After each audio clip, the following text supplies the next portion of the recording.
Samantala, inatasan ni Pangulo Aquino ang mga kinauukulang ahensya ng gobyerno na tiyaking maibabalik sa lalong madaling panahon ang normal na pamumuhay sa mga lugar na hinagupit ng kalamidad. Kabilang dito ang pagbabalik ng supply ng kuryente at iba pang mga pangunahing serbisyo sa mga apektadong lugar. May babala ang Pangulo sa mga opisyal na mabibigong sumunod sa kanyang kautusan. Ang detalye sa ulat ni Rocky Ignacio mula sa Malacanang, live.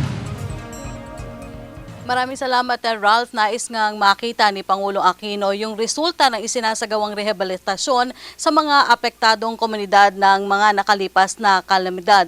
Partikular na nais makita ng Pangulo yung pagbabalik ng supply ng kuryente sa Davao Oriental at sa Compostela na napinsala dahil pa sa bagyong Pablo noong 2012. Nais si Pangulo Aquino na makakita ng matibay na pruweba na patuloy na pagbangon ng mga komunidad na sinalanta ng mga nakalipas na kalamidad. Naglibot ang Pangulo sa mga apektadong lugar simula nitong Lunes para alamin ang progreso ng pagbabalik sa normal na pamumuhay ng mga biktima. Sinabi ito ni Deputy Presidential Spokesperson Abigail Valte sa harap ng mahigpit na pahayag ng Pangulo sa mga kinaukulang ahensya na dalawa lamang ang kanilang opsyon, gawin ang trabaho o magbitiw sa pwesto. The President is keen on results, on more results, and he does give instructions at times when he feels that we have to be doing more than what is already being exerted. Nais kasi ng Pangulo na agad ibalik sa serbisyo ang supply ng kuryente sa ilang lugar sa Davao Oriental at Compostela Valley na naapektuhan pa ng pagtama ng Pablo taong 2012. Nauna nang tiniyak ni Energy Secretary Jericho Petilla sa Pangulo na maibabalik ang supply ng kuryente sa 24 na barangay sa lugar sa loob ng 45 days. Nadismaya kasi ang Pangulo na nagkaroon umano ng turuan sa pagpapabalik ng supply ng kuryente sa lugar. The President, when he arrived in Katiil, was yung pasa-pasa nung responsibility na ito pala dapat. So now the DOE is clearly on point on this, and Secretary Petilla has assured the full restoration of electricity in all Pablo affected areas within 45 days. He will be submitting a memo to the President containing the details of his action plan.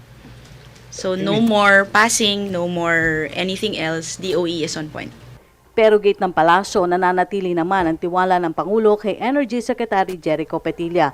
Ang pagpapanumbalik sa supply na enerhiya sa mga lugar na napinsala ng Pablo ay nakapaloob sa proseso ng NEA, DBM kasamang DOE. We've already given the President a timetable. At least DOE has committed to presenting the action plan to the President and has given a concrete timetable by which they will accomplish their job. So, let's give them time. Bukod sa rehabilitasyon, sa sinira ni Pablo, pinalalakas pa ng pamahalaan ng rehabilitation efforts sa mga apektadong lugar ng Yolanda at Killer Quake.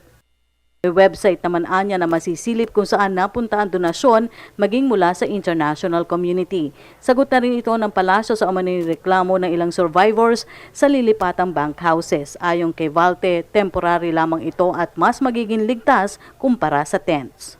And they really do their best to accommodate suggestions and other comments when it comes to the construction of the bunkhouses. But at this point, we also do feel that these bunkhouses will serve to protect them better than the tents that some of them are still, I don't think you can call them housed in, but the thing that protects them from the elements. At yan po ang ating pag-uulat mula dito sa Malacanang sa tulong ng RTVM. Ako po si Rocky Ignacio para sa Telebisyon ng Bayan. Maraming salamat, Rocky Ignacio.